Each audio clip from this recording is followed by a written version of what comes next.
Basicamente, para eu começar, eu sou Felipe Simões, eu trabalho já há 17 anos na indústria química, na indústria de gases.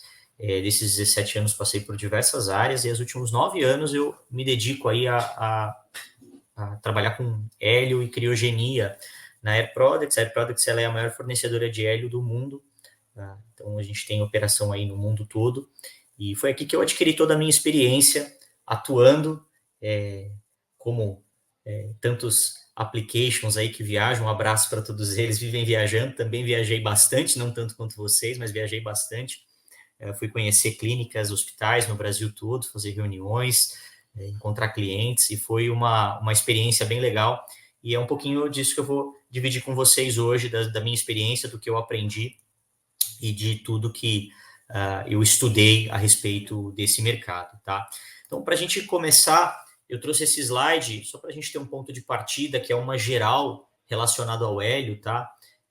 O hélio, ele é um produto que ele não se mistura, não reage com nada, né? Um gás inerte. Ele é extremamente leve, então ele é produzido por um fenômeno físico no núcleo da Terra chamado decaimento radioativo, e ele é produzido, e como ele é mais leve que o ar, ele simplesmente sobe, escapa pelas fissuras da Terra, por rochas e etc., e vai embora para a atmosfera. A gente está respirando hélio nesse exato momento, provavelmente, e ele vai embora e se perde no espaço, né?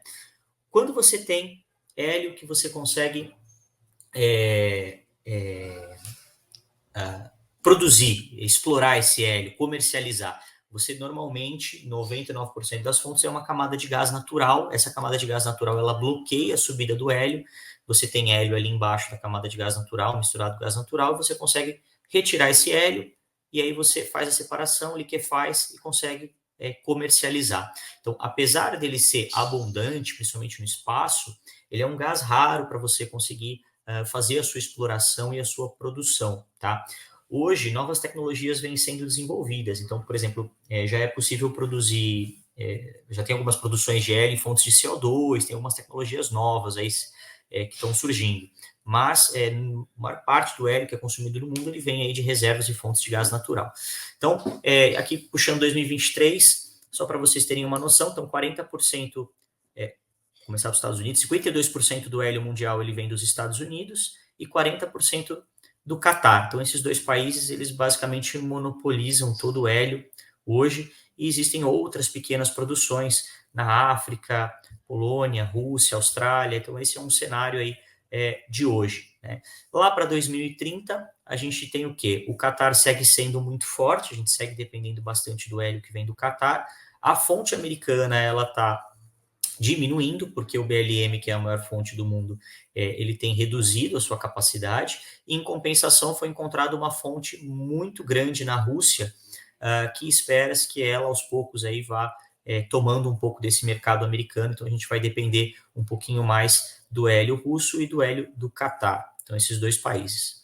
Vou falar um pouquinho mais sobre exploração num slide mais para frente, mas existem outras iniciativas buscando hélio também. Esse é um cenário atual. E ele é utilizado para diversas aplicações, tá? A principal delas é realmente ressonância magnética, as ressonâncias magnéticas para resfriar. Então, 22% desse mercado do hélio são as ressonâncias. Aqui no Brasil, esse número é maior porque a gente não tem outras aplicações que são muito fortes, não tem esses outros mercados aqui. Mas no mundo são 22%. E é um mercado que estima-se que nos próximos anos vai se manter estável na casa dos 22%. Então, outras aplicações aqui, só a título de curiosidade, existem muito mais. É a parte aeroespacial, ele é usado para pressurização de tanque de combustível dos foguetes, é usado pela NASA, para fazer aí uma série de estudos, para fazer uma série de programas aí de exploração espacial. É utilizado, são 8%, né? É utilizado também na produção de semicondutores, são 19% do hélio mundial é utilizado na produção de semicondutores, e esse é um mercado que está crescendo muito. Então, estima-se que nos próximos 5 anos esse mercado vai dobrar de tamanho.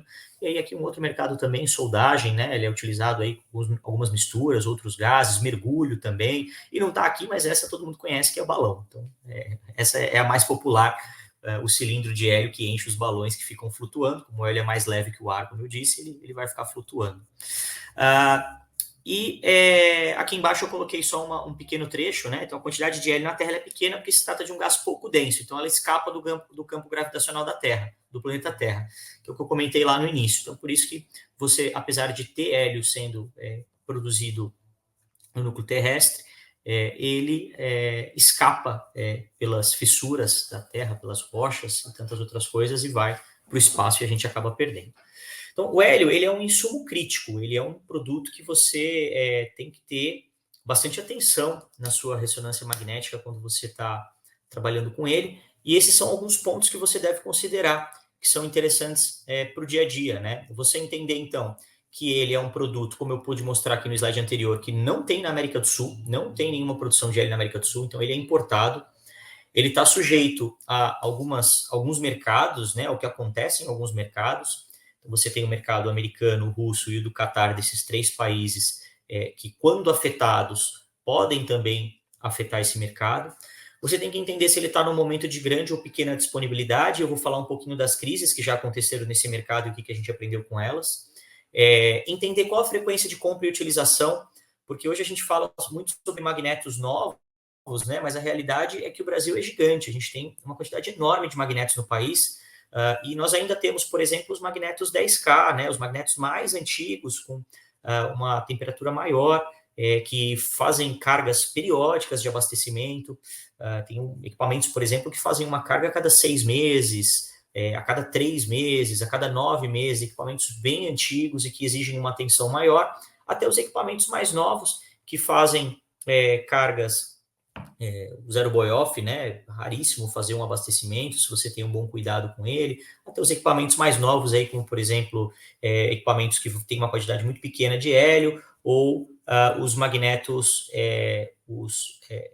da GE, também, que vão uma quantidade muito pequena, apesar de ser um magneto grande, ele trabalha com uma quantidade muito pequena de hélio. Vou saber se você vai trabalhar com um contrato ou spot, você vai estar a fim de flutuar no preço do mercado ou ter uma certeza de preço ali, entender como é que esse preço pode ficar mais estável, entender o mercado, e nada melhor do que entender o mercado, participar de eventos como esse, né? Entender e ir atrás de conteúdos e conhecer quem são os fornecedores. São pouquíssimos fornecedores, são pouquíssimas empresas que trabalham com hélio, então é importante você conhecer todas elas. Aqui é um videozinho lá da JPR, para a gente entender um pouquinho do sistema criogênico do equipamento. Então, aqui a gente tem essa ilustração que simula um abastecimento de hélio. Então, a bobina de gradiente está submersa lá num banho de hélio líquido. Você tem aqui um cilindro. Esse cilindro ele tem que ser não magnético. O Dewar também. Esse cilindro ele tem hélio gasoso aqui. Esse hélio gasoso ele é empurrado para dentro do Dewar, para dentro desse tanque de hélio, e ele vai empurrar o hélio líquido para dentro, para cima, né? Pelo Stinger, para passar pela mangueira e depois entrar dentro do magneto fazendo o abastecimento. E aqui no vídeo a gente tem uma simulação. Se a gente pegar esse início aqui, né, a gente fez aqui como se fosse uma parede. Quem visitou a gente na JPR lá viu essa maquete, viu esse Dewar aqui cortado ao meio. A gente sempre leva uma coisa diferente para a JPR para o pessoal entender como essas coisas funcionam. Então, lá fora você tem o compressor, você também, mais fora ainda, você tem o chiller, compressor, você tem as linhas de gás que fazem a troca aqui com o cold head que está aqui em cima, né, do equipamento. Tá aqui, dá para ver aqui pequenininho, é uma maquete. E aqui o abastecimento, que você tem o Dewar, e aí aqui a gente tem uma amostra do que é o Dewar cortado ao meio. Deixa eu só colocar aqui a minha luz, que está acabando a bateria, mas é um segundinho. Vi que o professor Constantino Rios colocou que trabalhou com uma máquina que fazia recarga a cada 2, 3 meses e que ligavam toda semana para programar o abastecimento. Isso era assim que funcionava antigamente com todos os equipamentos. Hoje já é uma quantidade menor de máquinas que trabalha dessa forma, mas elas ainda existem, né? Então, a gente tem que ficar atento. Por isso que eu falei que depende do tipo de magneto que você trabalha. E Dairy Products, que bom, fico feliz. E como é que ele chega no Brasil, então? Então, você tem a exploração lá mundial, você retira hélio da fonte de gás natural, você vai liquefazer ele, você vai colocar ele num tanque que se chama isocontainer, né? Que é aquele Dewar que eu mostrei para vocês, ele tem 4 medidas, que são 100 litros, 275 litros, 370 e 540, então você vai ter 4 medidas. Esse isocontainer ele vai ter 38 mil litros, quase 40 mil litros. Então, 40 mil litros de hélio vem de navio até São Paulo, chegou lá no porto de Santos, a gente vai buscar com um caminhão e leva para a nossa planta. Aí na nossa planta a gente vai tirar esses 40 mil litros e colocar dentro dos dewars, dentro do caminhão, e é aqui que a gente vai fazer a distribuição para o Brasil todo. Então essa é a dinâmica, tá? E eu estou falando aqui da Air Products, que é onde eu trabalho, mas essa é a dinâmica do mercado. Então você sempre vai ter o hélio vindo de uma fonte internacional, ela provavelmente vai vir de navio, vai chegar num transfio, que é o que a gente chama, que é um local onde você consegue transferir o hélio o container para o dealer, e dali você vai disparar a sua operação. Então, por isso que eu falei que é importante você saber aonde estão essas empresas, aonde estão, de onde está saindo o hélio e aonde você está, para você entender qual que é a distância e que tempo demoraria para o hélio chegar em caso de emergência, né? E aí, como é que é a aplicação na ressonância magnética? O Hermes já comentou um pouquinho, né? Mas só para a gente ter um pouquinho mais de informação aqui do que eu coloquei. Mas o que é supercondutividade? É uma propriedade de alguns metais, ligas e cerâmicas, onde a resistência elétrica cai a zero quando a temperatura é reduzida abaixo de um valor crítico. Então, o hélio está a menos 273, 272, 271 graus. Ele só fica líquido nessa temperatura. Qualquer coisa acima disso, menos 260 graus, menos 250 graus, o hélio vai evaporar, ele vira vapor, né? E aí você precisa do hélio líquido para você ter os magnetos supercondutores, lembrando que essa é a tecnologia de hoje, e as coisas elas mudam, os equipamentos mudam, mas isso é o que a gente tem hoje. Então, mesmo equipamentos que com uma quantidade muito pequena de hélio, eles ainda precisam de hélio para ser supercondutor. O que acontece com o quench é basicamente isso. Quando você tem um hélio líquido e ele vira gás, ele expande 700 vezes, mais de 700 vezes, na verdade. Então, você imagina que o hélio líquido está dentro lá do magneto e ele vai virar gás e ele vai expandir 700 vezes. Se você não tiver um local por onde sair esse gás, o magneto vai virar uma bomba, ele vai explodir, né? Então, é por isso que o magneto tem o tubo quench. Então, o quench ele vai ser o quê? O magneto identificou que existe alguma anomalia, algum problema dentro dele que pode fazer o hélio virar gás, ou que está fazendo o hélio virar gás além da conta, ele precisa liberar esse hélio em excesso para que o magneto fique seguro e que ele não exploda, né? Vamos dizer assim. Então, é por isso que você tem o quench. E a bobina de gradiente, ela está lá dentro do banho de hélio, tá? São rolamentos de fio de uma liga de nióbio titânio, e, como eu já disse, aí na temperatura menos 273 graus. Então, não oferece resistência elétrica. Então, é aí que você vai gerar o campo magnético, vai gerar as imagens do equipamento.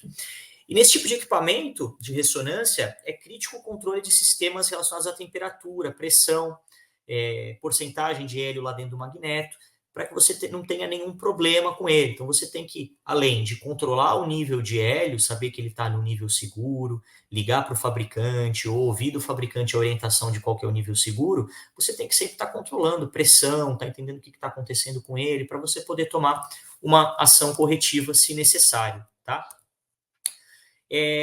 Esse slide, eu participei de alguns eventos aí nos últimos meses e eu sempre levo para a gente ficar atento com essa questão do clima, né? O mercado que eu atendo é o Rio Grande do Sul, e a gente teve, todo mundo acompanhou a situação que aconteceu lá, né? Das chuvas, as inundações, foram situações críticas, nós tivemos aí que atender muitos clientes, a gente fez um trabalho, uma operação realmente muito grande para conseguir salvar equipamentos, para conseguir atender os clientes, não só na parte de hélio, né, mas também na parte de oxigênio. A Air Products é uma indústria química, então a parte de oxigênio também foi bem crítica, bem afetada.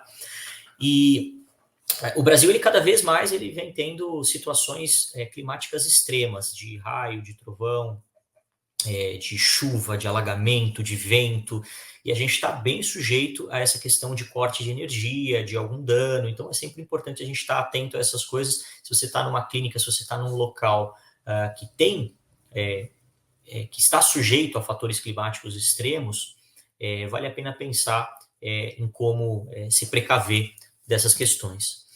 E o que a gente aprendeu então com a crise? O hélio teve 4 grandes crises, tá? A primeira foi lá em 2006, 2007, foi o quê?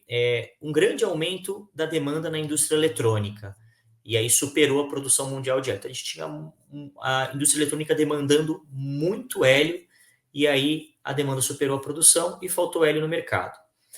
Lá em 2013, nós tivemos a segunda grande crise, que foi o quê? O BLM, que é a maior planta de hélio do mundo, que fica nos Estados Unidos, ela começou a diminuir a sua produção, e existiram algumas falhas, algumas paradas em outras plantas que estão espalhadas pelo mundo, também com o aumento da demanda na China, e aqui o mercado de semicondutor, alguns mercados que estão bem alto agora, eles já começaram a aparecer, e aí nós tivemos essa segunda grande crise. A terceira grande crise, ela foi entre 17 e 19, e foi o embargo dos países árabes ao Catar. O Catar, se você olhar lá no mapa, você vai ver que ele é um país bem pequenininho, e ele depende da Arábia Saudita para escoar o hélio terrestre e depois levar esse hélio para a Europa. Só que os países árabes fecharam as fronteiras com o Catar, o hélio não podia mais escoar por essa fronteira terrestre, tinha que sair pelo mar, e isso causava mais tempo de entrega, maior custo, e fez com que o mercado teve um desequilíbrio aí na cadeia de suprimentos. E a gente teve a terceira grande crise.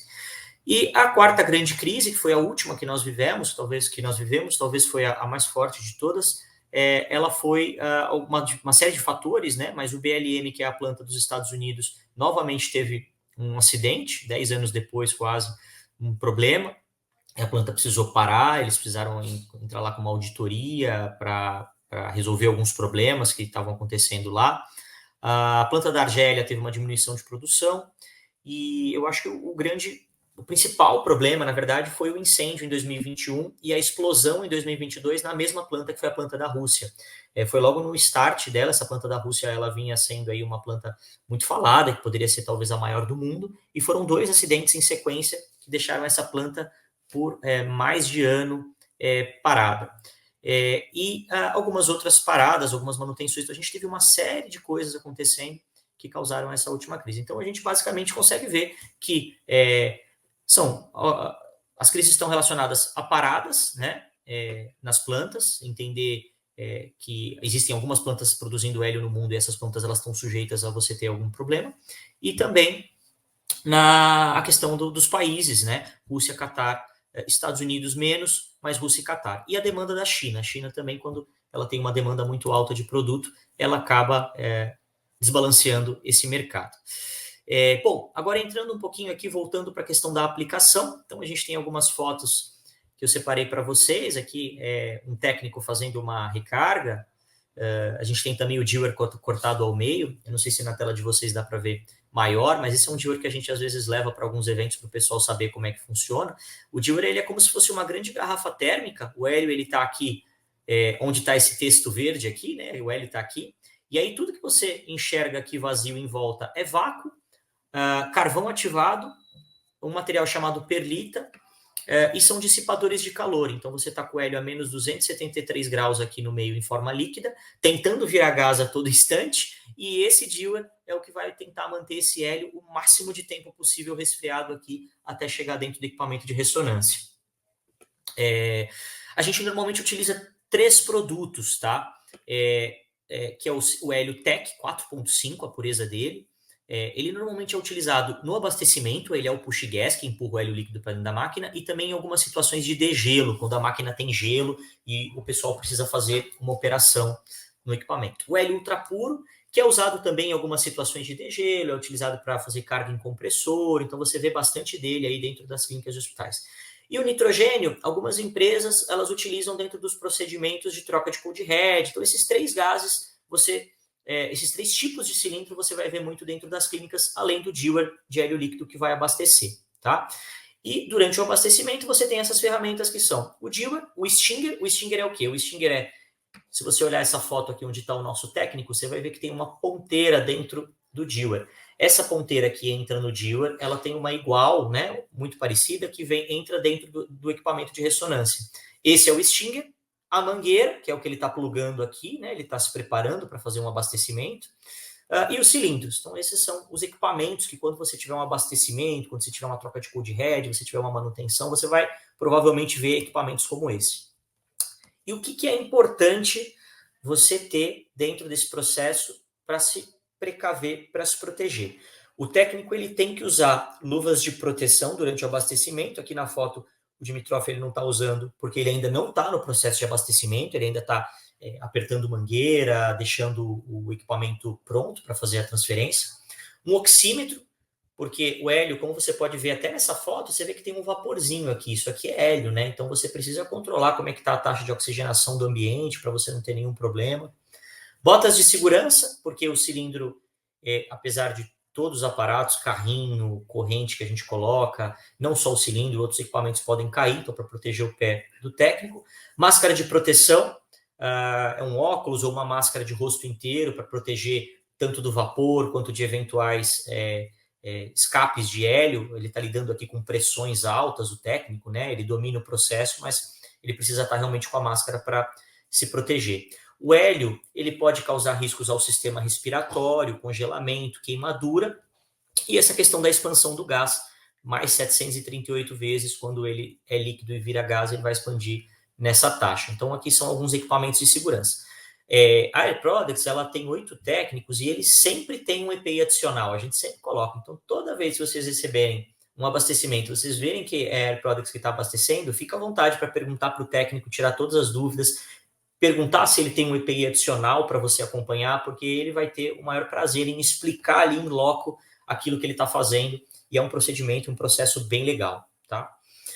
Esse é um outro ponto interessante para quem trabalha em clínica e principalmente para quem vai dar orientações sobre como a clínica vai ser montada, o que pode ter, o que não pode ter, está tendo uma reforma na clínica, o que é importante você observar. Então, medidas de acesso, os Dewars, eles têm 3 tamanhos, e a gente pode mandar o tamanho mais adequado para aquele tamanho de clínica, de porta que ele vai passar, o elevador. Ficar atento a rampas e escadas, esse equipamento ele pode ter mais de 300 quilos, então se você tem uma rampa muito íngreme, é complicado subir, se você tem uma escada não dá para subir, então é importante você ver qual vai ser a acessibilidade do equipamento de abastecimento para dentro da sala, e isso serve para outras coisas também, tá? Aqui eu estou falando do hélio, mas se você vai ter uma instalação de uma bobina de gradiente, se você vai ter uma instalação de um equipamento muito pesado, essas coisas elas impactam também. Prestar atenção em elevadores, em içamento e na estabilidade, então um piso mais reto, sem pedrinhas, sem nenhum desnível, ele vai ajudar o Dewar a ficar estável para que você não tenha nenhum acidente nesse transporte dentro da clínica. Esse assunto de água aqui, de economia de hélio, né? Que a gente fala já há muito tempo. Lá em 2015, a gente instalou na nossa planta um equipamento que se chama liquefator. Então, quando eu estava explicando para vocês lá no início como é que chega o hélio no Brasil, você imagina que mais ou menos daqueles 40 mil litros, ele vai vir evaporando. 30% dele vão virar vapor até ele chegar aqui no Brasil, tá? E quando você vai manusear ele, transferir ele do isocontainer para dentro do Dewar, você pode ter taxas de perdas de até 50%. Então você tem muito hélio evaporando e sendo jogado fora. E aí a gente instalou, lá em 2015, um negócio que se chama liquefator. Então a gente consegue pegar esse gás, é a única empresa na América Latina, América do Sul, acredito, América Latina não tenho certeza, mas a América do Sul é a única que tem essa ferramenta. Ele consegue capturar esse hélio gasoso, ele joga para dentro de um balão mesmo, que ocupa um espaço de um galpão, e ele fica ali armazenado. E aí a gente consegue pegar esse hélio gasoso, purificar, né? Você tira as impurezas e liquefaz de novo. Faz ele virar líquido novamente. E aí, com isso, a gente consegue 2 coisas. A primeira é ter sempre uma maior oferta de hélio para o mercado, que é uma coisa importante. E a segunda, que é um produto até novo que a gente lançou, que a gente consegue resfriar hélio lá na planta. Então, antes, os equipamentos, vamos supor, um equipamento, eu vou citar, por exemplo, um LCC, um magneto LCC, um magneto Signa da GE, que precisava de 3.500 litros de hélio para ser resfriado, sempre mais hélio do que o que vai no tanque, o tanque é metade disso, mas tem algumas questões de temperatura, você começa a colocar hélio, o tanque ainda não está na temperatura para receber hélio, então ele vai o dobro praticamente do tanque de hélio, você consegue fazer com metade disso. Então, ao invés de você usar 3.500 litros para fazer um resfriamento de magneto no campo, você consegue fazer dentro da nossa planta. Se o magneto tem 1.700 litros, você vai gastar 1.700 litros, porque a gente reaproveita todo esse hélio evaporado. E isso traz uma economia de hélio e uma economia para o cliente final, que sai praticamente metade do preço. E a gente precisa também sempre manter os dewars, né? A gente tem uma estação de vácuo, sempre em perfeito estado, porque o dewar é o cara que vai fazer com que o hélio não se perca no transporte e você tenha uma taxa aí de abastecimento melhor. Falando um pouquinho dessa taxa de abastecimento, falando sobre eficiência, então, como eu mostrei para vocês, o hélio evapora. Então, lá atrás, naquela imagem do técnico, você imagina que todos esses processos que eu comentei, você está tendo perda de hélio. Então, quando você está transportando, você tem um pouquinho de perda, pequena, mas tem. Quando você espeta o Stinger ele está na temperatura ambiente. Então, você está jogando um negócio na temperatura ambiente num tanque a menos 273 graus. Dentro da ressonância, a mesma coisa. A mangueira, a mesma coisa. Então, todos esses processos você tem perdas, né? E para você entender uma boa eficiência, é o quê? É o técnico conseguir fazer esse processo com maestria, ele conseguir fazer com as menores perdas possíveis e conseguir fazer uma transferência maior para dentro do equipamento. Então, o que é importante ficar atento? A quantidade de litros e o nível final. Então, eu sempre recomendo os clientes, e aí tantas pessoas que trabalham em clínicas e muitas vezes falam, eu quero comprar hélio, eu quero comprar tantos litros e tal. É importante sempre deixar a empresa calcular quantos litros vão ser necessários, porque aí você vai conseguir pegar discrepâncias, se uma está usando mais, uma está usando menos, você consegue pegar essas discrepâncias. Entender o que impacta na eficiência, que são esses processos todos que eu falei para você, né? Do técnico fazer uma boa transferência, do dewar ter um bom vácuo, da rota, né? Esse dewar ele está vindo direto para a clínica, ele vai passar por outros lugares. Entender qual que é, além da distância que eu citei agora, as ferramentas e a capacidade técnica daquele técnico, do que ele está fazendo, se ele conhece o processo. A importância do nível inicial, então tem muito cliente que liga, eu quero 500 litros, eu quero 500 litros, e ele não tem a capacidade, pedindo 500 litros, de entender o que de fato cada empresa está oferecendo. Então, eu quero 500 litros, mas o meu nível inicial é tanto, quanto você chega com esse abastecimento, né? Nem toda empresa vai conseguir chegar ao mesmo resultado, porque você tem esse processo de recarga que necessita ser feito com muita maestria, com muita qualidade técnica, com muito conhecimento. Entender que o valor real é sempre o que ficou dentro da máquina e não o preço final, e certificar sempre do nível final prometido. Então, a empresa prometeu que vai entregar aquilo, tem que entregar aquilo. Então, só para vocês terem uma noção, eu usei até um magneto GE também aqui de um exemplo que a gente teve recente.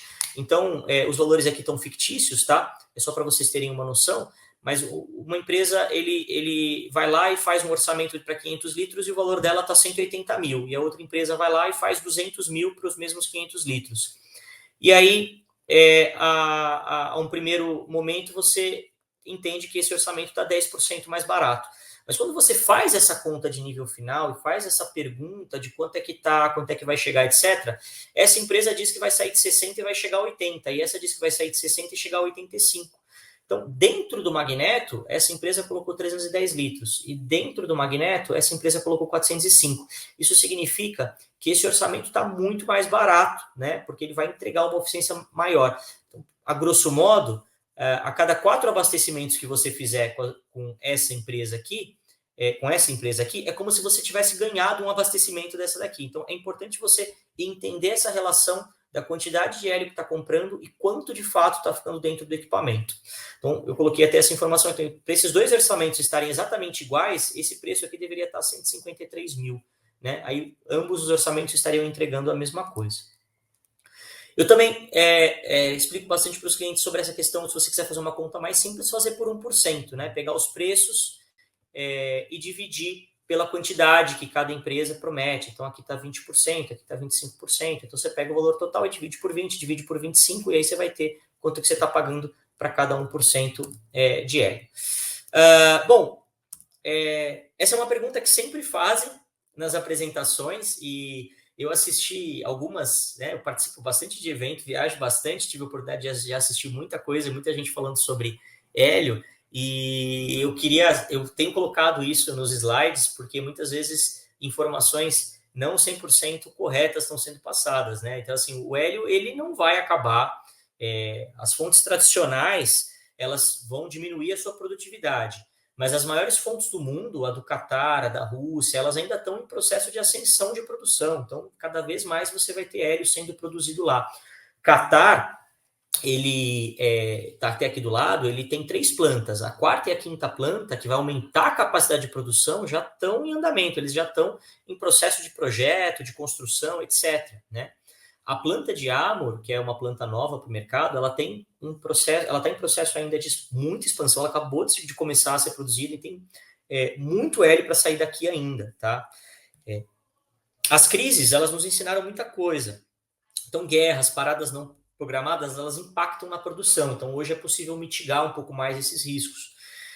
Todos os anos tem muita fonte de hélio encontrada, o pessoal está fazendo muitas, as empresas têm empresas privadas fazendo pesquisas no mundo todo, tentando fazer estudos no solo, entendendo se ali tem hélio, se não tem hélio, se pode ser explorado. Para você ter uma noção, uma fonte de gás natural em que 1% de hélio dela e que 1% dela é hélio, ela já é economicamente viável a exploração. Tá? Então, só 1% de hélio numa planta de gás natural.